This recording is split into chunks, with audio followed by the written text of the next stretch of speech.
Alors ça y est, 2024 est arrivé et l'année s'annonce bien meilleure pour les propriétaires qui souhaiteraient vendre leurs biens immobiliers cette année. Cependant, ce n'est pas parce que le marché a l'air de reprendre des couleurs qu'il ne faut pas faire attention, car il y a toujours 5 erreurs particulièrement dangereuses qui guettent les propriétaires qui souhaitent vendre. Alors vous l'avez compris, aujourd'hui nous allons parler de ces 5 erreurs qui peuvent vous faire perdre une vente ou vous faire perdre beaucoup d'argent lorsque vous souhaitez vendre votre appartement ou votre maison. Et la première d'entre elles, c'est tout simplement de ne pas savoir fixer le bon prix lorsque l'on veut justement mettre son bien en vente. Alors, fixer le bon prix, ça veut tout simplement dire ne pas le mettre trop haut ni trop bas. Si on le met trop haut, le phénomène il est classique, on va griller le bien comme on dit dans le jargon. Ça veut tout simplement dire que aucun acheteur ne va s'intéresser sérieusement au bien, aucun acheteur ne va se positionner et vous allez vous retrouver dans un cas de figure où vous allez devoir faire des baisses de prix successives, sauf que de plus en plus de plateformes informent les acheteurs justement qu'il y a eu des baisses de prix. Donc l'acheteur se dit bizarre, pourquoi il y a des baisses de prix? Est-ce qu'il y a un loup? Je comprends pas. Donc il y a de moins en moins d'acheteurs qui ont confiance, qui veulent aller de l'avant, et au final vous vous retrouvez bien souvent dans l'obligation de retirer complètement le bien des plateformes, d'attendre un petit peu que tout le monde l'ait oublié pour repartir à zéro plusieurs mois après. Mais dans le cas vous avez besoin de vendre vite, et bien c'est compliqué. Le deuxième risque, ce serait de mettre le prix trop bas. Si vous le mettez trop bas, vous risquez tout simplement de laisser de l'argent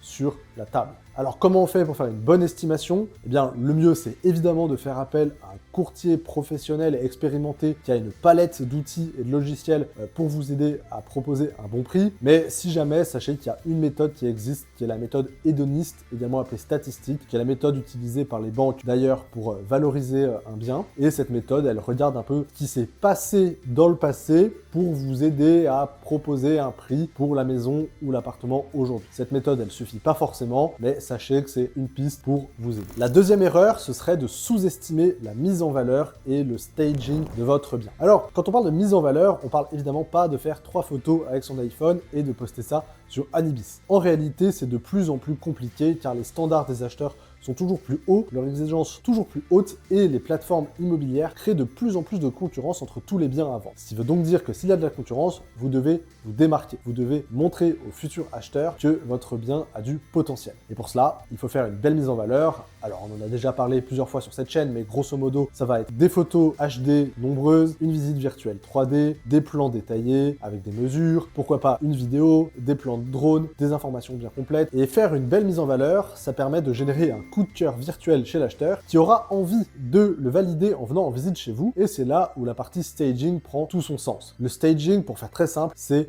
l'art de corriger les petites erreurs, les petits défauts de la maison pour pas trop cher, histoire de créer un bon sentiment, une bonne première impression à l'acheteur. Quelques exemples très simples, ça va être passer un petit coup de blanc sur les murs ou repeindre si c'est un peu sombre, ça va être tout simplement réparer une chaise d'eau qui fuit, un robinet qui coule, une porte qui grince, ça va être peut-être tondre la pelouse, mettre des fleurs, ranger un peu le tas de bois, enlever les 2-3 pots de terre qui traînent. Bref, l'idée c'est tout simplement que quand l'acheteur arrive, il se projette dans votre bien et qu'il se dise pas ça c'était pas fou, ça c'était pas fou, bon ça c'est un petit détail mais voilà, et qu'au final cette liste de petits détails fait qu'il n'a pas envie d'aller de l'avant parce que il y avait trop de choses qui coincent. Alors avant d'aller plus loin, vous vous rendez déjà compte que autant pour la partie mise en valeur que pour la partie fixation du prix, il peut être très intéressant d'avoir recours à un professionnel, tout simplement parce qu'il aura l'expérience, il aura la connaissance détaillée du marché et puis il aura les outils. Et tous ces outils coûtent souvent cher, plusieurs milliers de francs, et sont même pour certains, notamment pour la partie estimation, réservé aux professionnels. Donc si vous souhaitez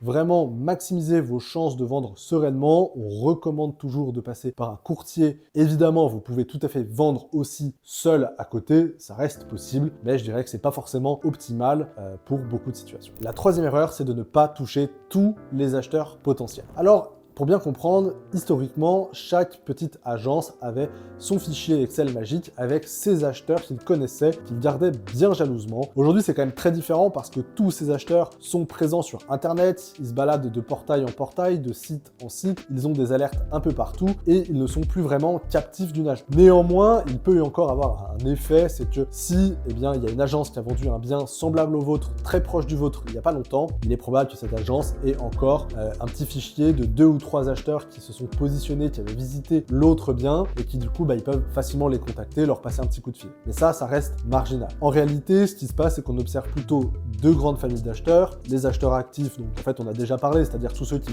mettent des alertes, vont sur les portails immobiliers régulièrement et puis ils sont très actifs, et tous ceux qui sont plutôt dormants, c'est-à-dire ceux qui ont mis leur projet en pause parce qu'ils ne trouvaient pas ce qu'ils voulaient, qui pour une raison X ou Y ont dit voilà, c'est pas forcément le moment, on reviendra plus tard. Et ces gens-là, malgré tout, peuvent être des acheteurs extrêmement qualifiés si on leur propose exactement ce qu'ils cherchent.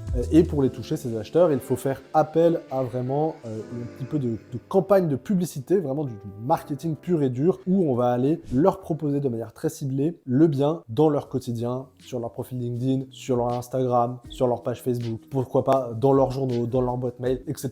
Ça, c'est un travail vraiment professionnel, mais les deux méthodes ensemble permettent de toucher 100% des acheteurs potentiels et de vraiment se dire, bon bah là, l'offre que j'ai sous les yeux, c'est probablement la meilleure possible. La quatrième erreur, c'est de négliger les aspects administratifs, juridiques et fiscaux de la vente. Évidemment, quand on vend son appartement ou sa maison, il faut réunir énormément de pièces. Il y a évidemment tout ce qui va tourner autour de la maison en elle-même, donc l'extrait du registre foncier, tout ce qui va être peut-être le règlement de PP pour un appartement. Il y a également des éléments obligatoires dans certains cantons, comme le certificat CECB qui évolue la performance énergétique des biens. Il y a également tout l'aspect un petit peu anticipation fiscale au niveau de l'impôt sur le gain immobilier, et de manière générale, il y a la rédaction de l'acte de vente avec le notaire. Ces éléments-là, ils sont importants parce qu'ils peuvent créer des frictions, ils peuvent ralentir une vente, et dans ce contexte, c'est toujours bien d'être accompagné par un courtier et par un notaire efficace qui permettront de fluidifier le plus possible cette étape qui n'est pas toujours la plus facile. Et puis la cinquième et dernière étape, c'est de ne pas savoir gérer les acheteurs. En effet, les acheteurs, il faut savoir les manager parce qu'ils ont tous des attentes différentes, ils ont des exigences différentes,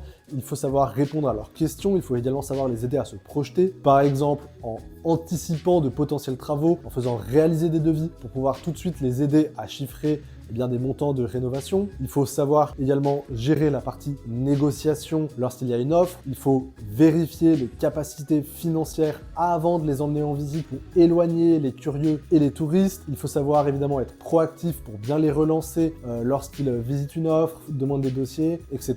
Bref, il y a un petit travail de gestion à faire et c'est toujours intéressant là aussi de pouvoir bénéficier du temps, de l'énergie et de l'expertise d'un conseiller financier pour qui finalement c'est 100% le métier. Voilà, c'est tout pour cette vidéo, j'espère qu'elle vous a plu. Si vous avez rencontré d'autres erreurs que j'ai oubliées, n'hésitez pas à les mentionner en commentaire sous cette vidéo. Quant à moi, je vous dis à la prochaine, abonnez-vous pour pas louper les prochains contenus et on se dit à bientôt. Ciao.